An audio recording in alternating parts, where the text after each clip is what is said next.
Alhamdulillah, Alhamdulillahi Rabbil Alamin, wa bihi nasta'inu ala umuri dunya waddin.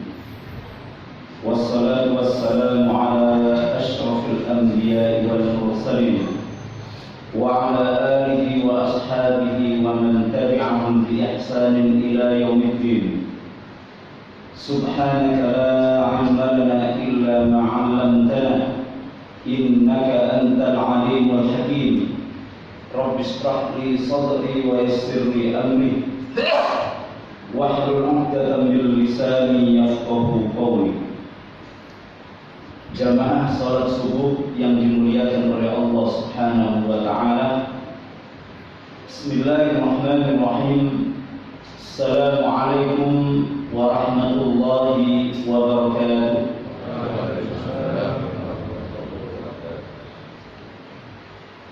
Mudah-mudahan apa yang kita laksanakan di malam hari bulan suci Ramadan berupa qiyamul lail, baik yang wajib ataupun yang sunnah, kemudian di siang hari bulan suci Ramadan kita berpuasa, menahan diri dari segala yang membatalkan puasa itu sendiri.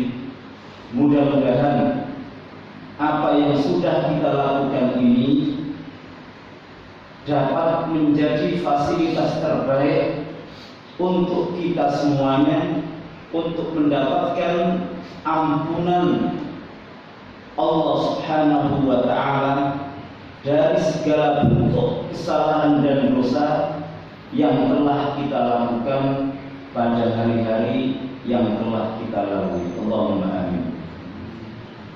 Para jemaah yang dimuliakan oleh Allah Subhanahu wa ta'ala,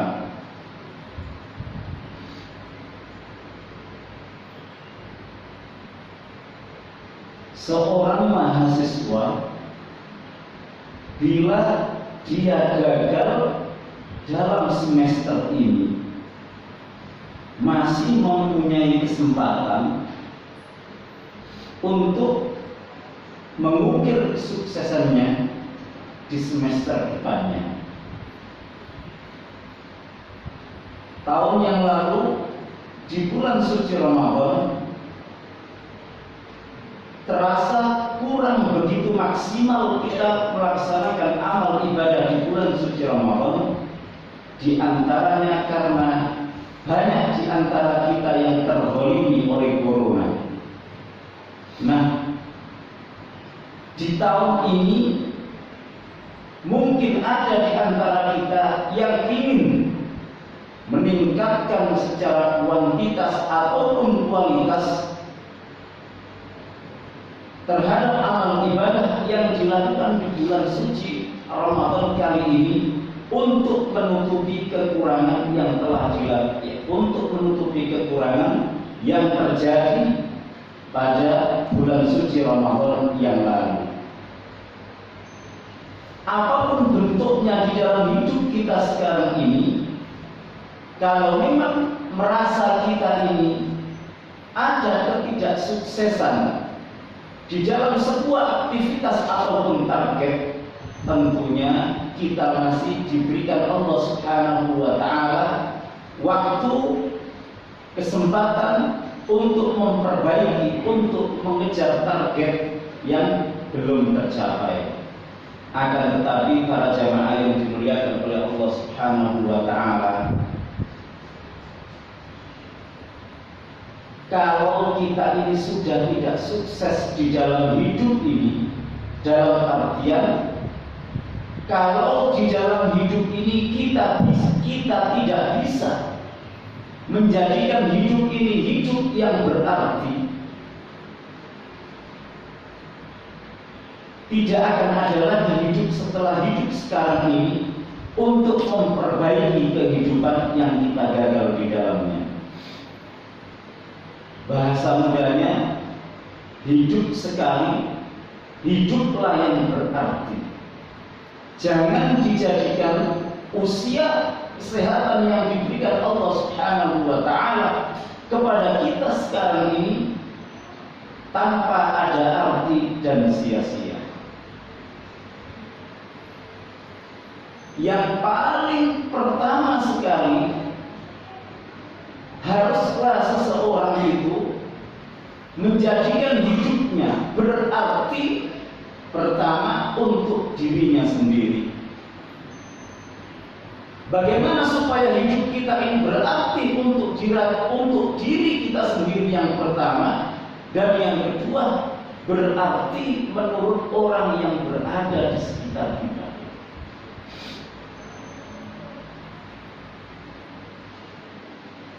Hidup ini para jamaah yang dimuliakan oleh Allah Subhanahu wa Ta'ala tidak akan ada artinya kalau kita tidak mampu mengakhiri hidup ini dengan baik. Hidup kita ini tidak akan ada artinya kalau kita tidak mampu mengakhiri hidup kita ini dalam keadaan husnul khatimah. Betapapun fasilitas yang kita miliki, betapapun jabatan yang kita kanggangi sekarang ini, betapapun status kita di mata masyarakat sekarang ini, lurahkah, RT-kah, bupatikah, gubernurkah, presiden sekalipun, meskipun kita pernah menjabat presiden 1, 2, 3 periode, akan tetapi kalau kita tidak mampu mengakhiri hidup ini dalam keadaan husnul khatimah, maka hidup yang berwarna-warni itu tidak akan ada artinya.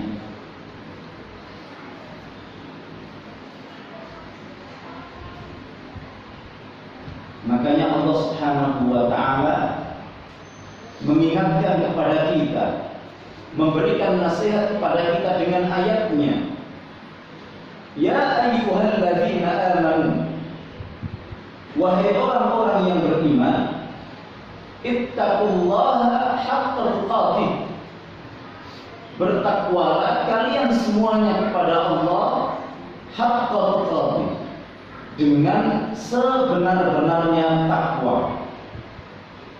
Wala tamutunna, dan jangan sekali-kali kalian meninggalkan dunia ini illa wa antum muslimun, kecuali kamu masih mampu mempertahankan agama ini sebagai agama di akhir hidupmu. Dan itulah yang diajarkan Allah Subhanahu wa Ta'ala kepada kita, supaya kita ini bisa mengakhiri hidup kita ini dalam keadaan husnul khatimah. Karakter orang yang bisa mengakhiri hidupnya dalam keadaan baik, dalam keadaan husnul khatimah, dia meninggal masih menjadi seorang muslim. Dia meninggal masih beriman kepada Allah Subhanahu wa Ta'ala, dan dia pula meninggal dalam keadaan bertakwa kepada Allah Subhanahu wa Ta'ala. Ingat para jamaah yang dimuliakan oleh Allah Subhanahu wa Ta'ala, alangkah naifnya kalau kita diberikan umur 6, 7, 80 tahun bahkan, tapi kalau tidak mampu mengakhiri hidup kita dalam keadaan baik, tentunya hidup yang 60 atau 80 tahun tidak akan ada artinya. Untuk kita bisa mengakhiri hidup kita dalam keadaan baik, dalam keadaan husnul khatimah, ya kita pribadi yang harus memperjuangkannya, kita pribadi yang harus mengkondisikannya. Allah Subhanahu wa Ta'ala tidak pernah memaksa kita untuk bisa mengakhiri hidup kita ini dalam keadaan baik ataupun buruk. Semuanya adalah pilihan dari Allah Subhanahu wa Ta'ala. Rasulullah Sallallahu Alaihi Wasallam sudah diutus kepada kita, kepada kaum muslimin. Al-Quran sudah diturunkan, dijadikan pedoman untuk jalan hidup kita. Itu adalah sebuah tawaran, sebuah pilihan. Maukah kita mengakhiri hidup kita dalam keadaan baik ataupun tidak? Itu adalah pilihan masing-masing dari kita. Ingat para jamaah yang dimuliakan oleh Allah Subhanahu wa Ta'ala, bukan berarti yang sudah menjadi muslim selama 60, 50 ataupun 70 tahun bukan berarti akan bisa mengakhiri hidupnya dengan baik dalam keadaan Islam secara otomatis. Tidak. Maka dari itu para jemaah yang dimuliakan oleh Allah Subhanahu wa Ta'ala, siapapun dari kita mempunyai pilihan, mempunyai kebebasan untuk mengkondisikan diri kita supaya meninggal dalam keadaan baik.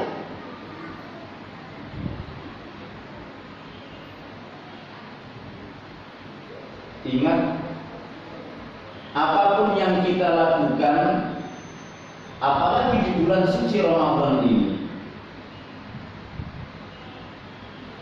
meskipun orang satu menanggal ini semuanya berpuasa, semuanya tahajud, tarawih, bahkan orang satu dunia sekalipun beriman semuanya, berpuasa semuanya, taat tarawih dan tahajud semuanya, itu tidak akan menambah kemuliaan dan keagungan Allah Subhanahu wa Ta'ala secuil ataupun sedikit pun. Dan sebaliknya, kalau seandainya satu menanggal, satu Jawa Timur, satu Indonesia, bahkan orang seluruh dunia sekalipun, kalau tidak ada yang mau beriman, kalau tidak ada yang mau berpuasa, kalau tidak ada yang mau qiyamul lail, itu pun tidak akan mengurangi kemuliaan Allah Subhanahu wa Ta'ala dan keagungannya secuil ataupun setetes pun.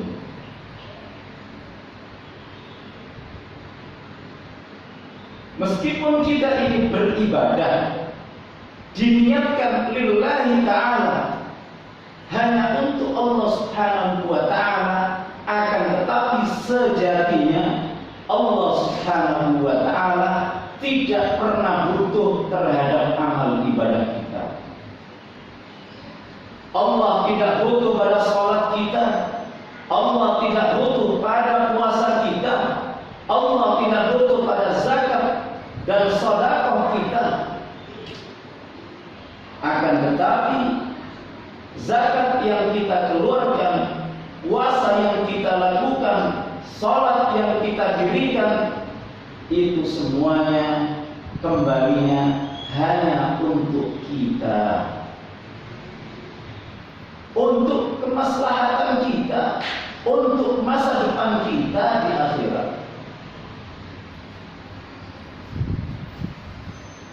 Jangan sampai kita ini kurang memahami, yang akhirnya kita seperti seorang tukang bangunan. Jadi ada seorang tukang bangunan. Tukang bangunan ini terkenal baiknya. Kalau dia membangun sebuah bangunan masjid ataupun rumah, bangunannya sangatlah harus bangunannya indah, semua orang memujinya. Sampai-sampai tukang bangunan ini tidak boleh keluar oleh mandornya dari perusahaan itu. Tidak terasa 1, 2, 3 tahun ternyata tukang bangunan ini sudah bekerja dengan mandor hampir 30 tahun. Maka suatu ketika tukang bangunan ini datang ke mandornya, ingin meninggalkan perusahaan, ingin cuti, ingin pensiun. Setelah meminta izin untuk cuti ataupun keluar dari perusahaan, mandor ini mempersyaratkan, saya akan berterima kasih, saya akan mempersilahkan kamu untuk meninggalkan perusahaan kita ini dengan syarat, tolong selesaikan dulu bangunan sebelah utara yang terakhir itu.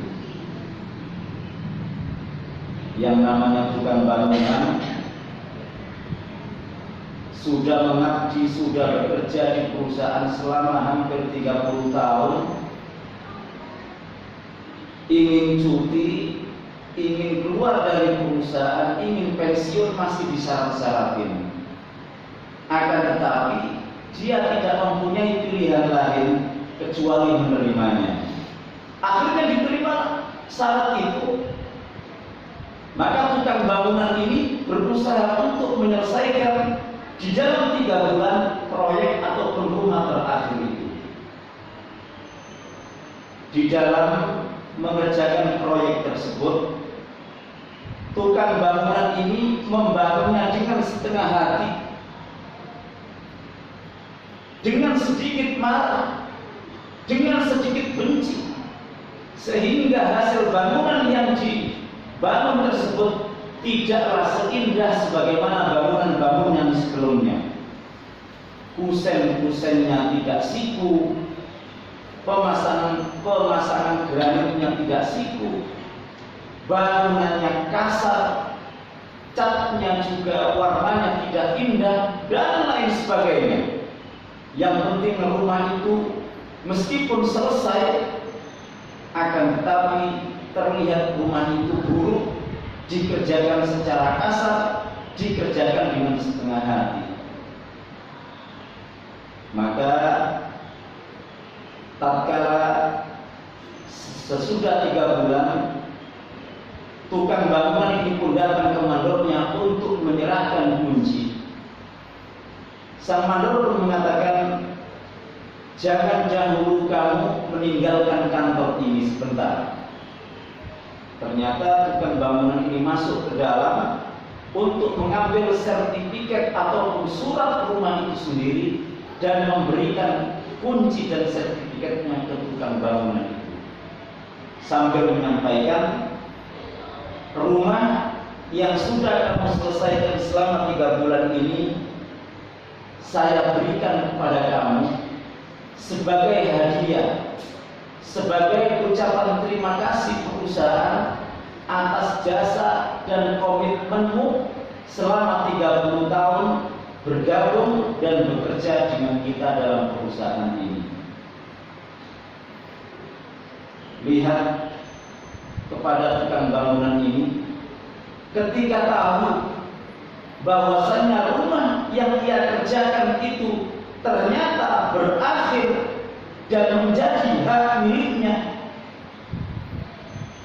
tukang bangunan ini merasakan penyesalan yang tiada tara. Dia memegang surat bangunan serta kunci rumah ini sambil menangis, sambil penuh dengan penyesalan. Kenapa? Dia menyesal kalau seandainya dia tahu rumah itu akan menjadi miliknya, maka tentunya dia tidak akan menyia-nyiakannya. Dia akan menghitungnya dengan baik, akan membangunnya dengan halus, akan menggambarnya dengan penuh hitungan, akan memperkirakannya, akan akan memasang granit dan warna rumah dengan sangat indah. Akan tetapi apalah artinya penyesalan di belakang? Rumah pun sudah jadi, penyesalan tinggal penyesalan saja. Itu orang yang tidak tahu kalau apa yang ia kerjakan akan menjadi miliknya. Nah, kita beribadah di bulan suci Ramadan ataupun beribadah di luar bulan suci Ramadan, kita beribadah ini apapun bentuknya ibadah itu, ingat, itu bukan untuk Allah. Allah tidak butuh pada ibadah kita. Apapun yang kita lakukan itu kembalinya kepada diri kita masing-masing. Apa yang kita keluarkan dari zakat dan sedekah, apa yang kita tahan dari makan, minum, syahwat dan segala macam di dalam berpuasa, apa yang kita sabari dari berdiri di malam-malam bulan suci Ramadan, ingat, itu semuanya akan menjadi hak milik kita. Itu semuanya akan dikembalikan Allah Subhanahu wa ta'ala kepada kita dengan catatan amal kita yang lengkap. Kalau di dalam hidup ini sering kita warnai dengan miso-miso, sering kita warnai dengan komentar-komentar yang buruk terhadap kelompok ataupun komunitas kita. Kalau di dalam hidup ini kita warnai dengan segala bentuk kebohongan dan pencitraan untuk membangun citra diri kita sendiri, itulah yang akan kita dapatkan di dalam catatan amal kita.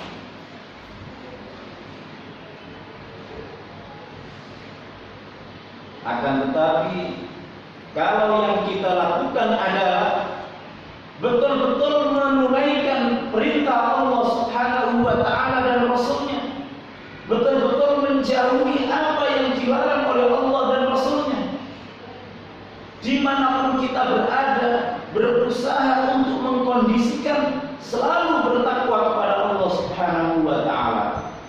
Dimanapun kita berada, jabatan apapun yang diberikan kepada kita, selalu kita menunaikannya dengan penuh amanah. Kalau itu komitmen yang kita lakukan, kita pun akan mendapatkan dalam catatan amal kita yang baik-baik saja. Allah Subhanahu wa ta'ala berfirman, A'udzu billahi minasyaitonir rajim. Bismillahirrahmanirrahim. Ma yalfidu min qawlin illa ladaihi raqibun 'atid. Tidak satu kalimat pun yang keluar dari lisan kita, dari mulut kita, kecuali di sana ada malaikat raqib yang tugasnya adalah untuk merekam segala perbuatan dan ucapan kita. Di sana ada al-atid, malaikat yang ditugaskan untuk mencatat apapun yang keluar dari mulut dan apapun yang kita kerjakan di dalam hidup ini. Kalau kita takut melakukan sesuatu karena ada CCTV, karena takut ada yang merekam pakai HP, karena takut ada ini dan itu, ingat, adanya malaikat raqib dan atid itu tidak bisa kita pungkiri, itu tidak bisa kita hindari.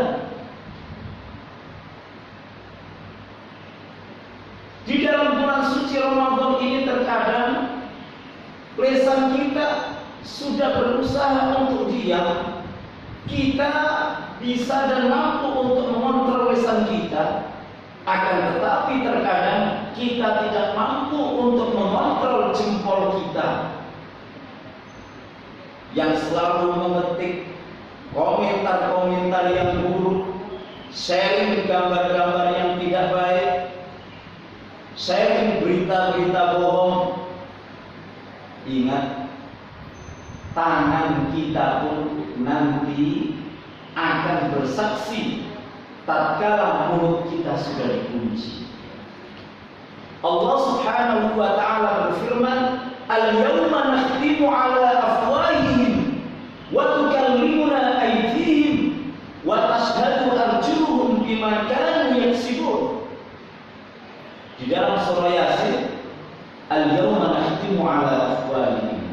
Hari ini tatkala kita semuanya diadili oleh Allah Subhanahu wa taala, maka pada hari itu nakhtimu 'ala afwahihim, mulut-mulut kita ini nanti akan dikunci, akan ditutup.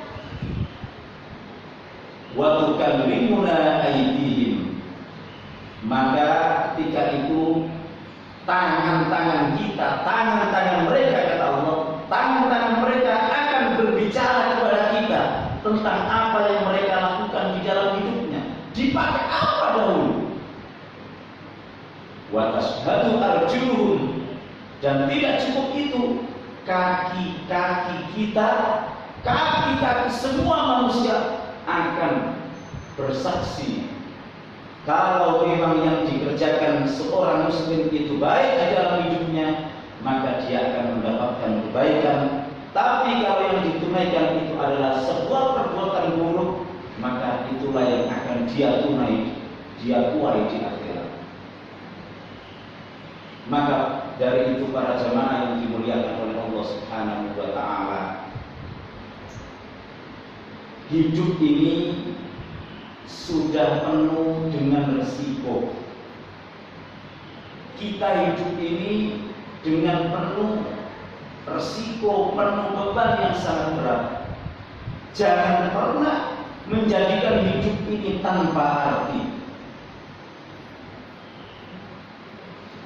Dengan cara yaitu kita mengakhiri hidup kita dalam keadaan husnul khatimah. Bagaimana caranya untuk kita bisa meninggalkan hidup ini dengan baik dalam keadaan husnul khatimah? Di dalam ayat tadi yang saya bacakan, Allah Subhanahu wa taala menyampaikan, "Ya ayyuhalladzina amanu," wahai orang-orang yang beriman, "ittaqullaha haqqa tuqatih."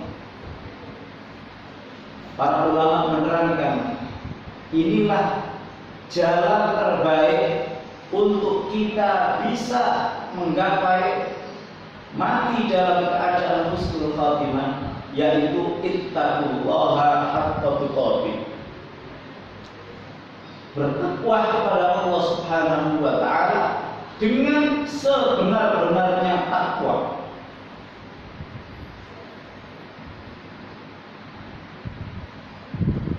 Bertakwa dengan sebenar-benarnya takwa adalah kalau dia menjadi seorang muslim, betul-betul menjalankan tuntunan Al-Quran, betul-betul menjalankan apa yang disunnahkan oleh Rasulullah Sallallahu Alaihi Wasallam. Dia beragama, tidak menjadikan agamanya sebagai permainan. Dia beriman, dia serius dengan imannya. Dia diberikan amanah, dia menjalankan amanahnya itu dengan sepenuhnya. Tidak menjadikan amanah itu sebagai alat untuk memperkaya diri, untuk membangun dinasti keluarga besar dan lain sebagainya. Karakter orang yang dimanapun, karakter orang yang bertakwa dengan sebenar-benarnya takwa adalah diberi apapun dia akan merasa bahwasannya ini adalah titipan, ini adalah amanah, dan saya akan mempertanggungjawabkannya di akhirat kelak.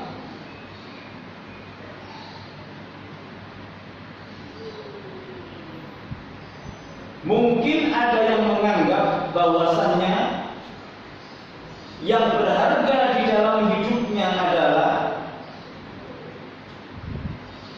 anak anaknya yang soleh, istrinya yang solehah. Ada yang menganggap sesuatu yang berharga di dalam hidupnya adalah jabatannya, bisnisnya yang maju, propertinya yang berlebih, kendaraannya yang banyak, rumahnya yang banyak. Betul, apa yang sudah kita sebutkan itu tadi merupakan sesuatu yang berharga. Akan tetapi ada lagi sesuatu yang sangat berharga yang terkadang orang meremehkan dan tidak menjaganya, yaitu menjaga kemurnian iman kita ini jangan sampai tercampuri dengan perbuatan-perbuatan syirik. Hanya iman yang murnilah yang kelak bisa memberikan keamanan kepada orangnya, baik itu di akhirat, baik itu di alam kubur.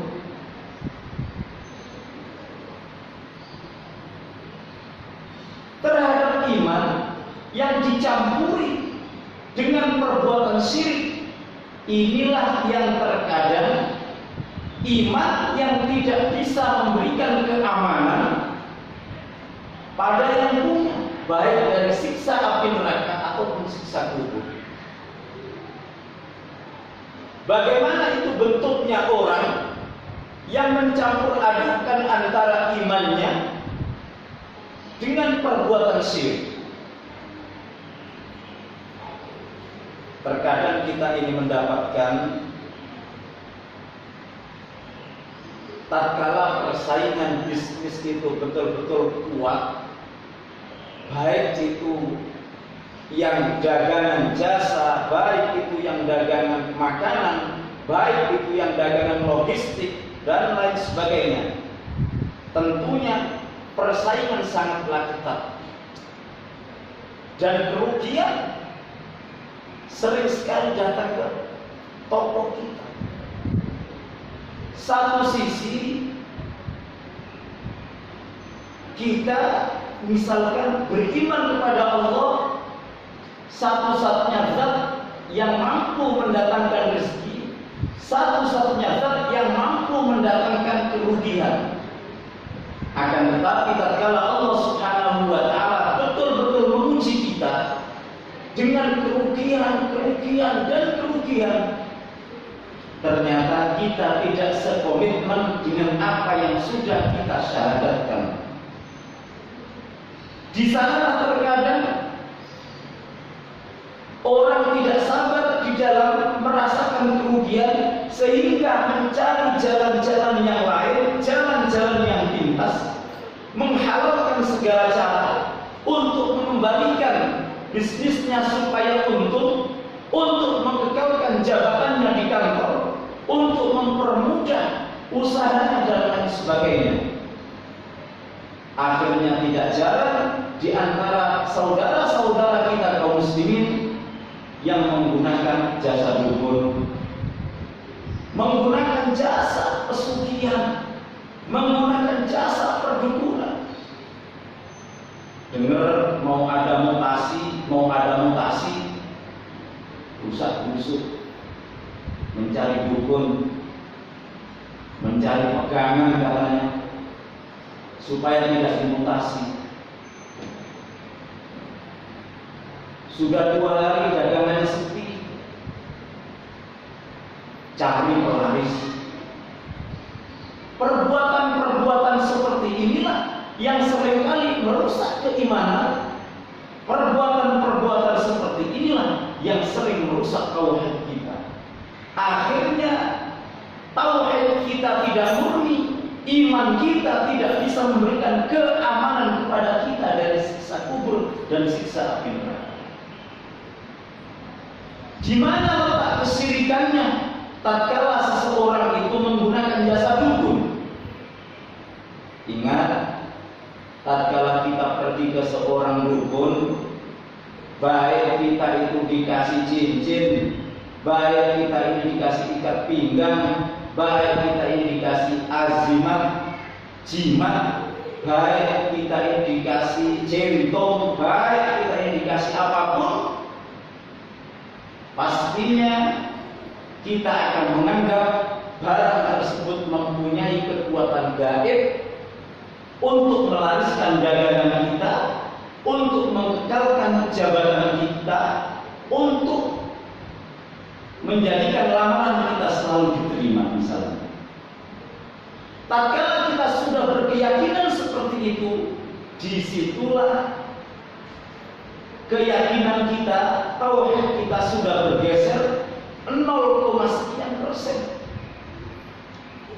Kita sudah tidak lagi murni mengharapkan, menggantungkan nasib kita, hidup kita, rezeki kita, sakit dan mati kita hanya kepada Allah. Akan tetapi sudah bergeser 0, sekian persen ke barang-barang sesuatu yang kita anggap mempunyai kekuatan gaib. Maka tatkala beruntung, tatkala dagangannya laris, tatkala posisinya tidak jadi dimutasi, yang pertama dipuji adalah sesuatu yang dia keramatkan. Untung saya pakai ini, untung saya pakai itu. Kalau enggak, saya pun mungkin akan rugi. Kalau enggak, saya pun mungkin akan dimutasi ke Papua. Inilah yang namanya menduakan Allah Subhanahu wa ta'ala, menganggap ada sesuatu yang mempunyai kekuatan gaib yang bisa menolak bala, yang bisa mendatangkan keuntungan. Maka para jamaah yang dimuliakan oleh Allah Subhanahu wa ta'ala, kalau sebelum hari ini kita merasa ada di antara yang kita lakukan perbuatan-perbuatan yang dapat melemahkan akidah kita, merusak keimanan kita, marilah kita meninggalkannya. Dan di bulan suci Ramadan ini kita bertaubat kepada Allah Subhanahu wa ta'ala sebaik-baiknya, sehingga iman yang sangat mahal yang kita miliki ini tidak sia-sia, dapat menjadi penolong kita di akhirat dari siksa api neraka dan siksa kubur. Mudah-mudahan yang sedikit ini ada manfaatnya, dapat kita jadikan renungan kita bersama dan ada berkahnya. Mudah-mudahan hidup yang kita jalani ini betul-betul tidak sia-sia dan kita bisa mengakhirinya dalam keadaan husnul khatimah. Sebelum saya akhiri, kalau ada yang mau bertanya kami persilakan. Monggo Bapak Ibu yang mau bertanya. Alhamdulillah. Kita tutup sama-sama kajian kita pada pagi hari ini dengan sama-sama membaca kafatul majlis.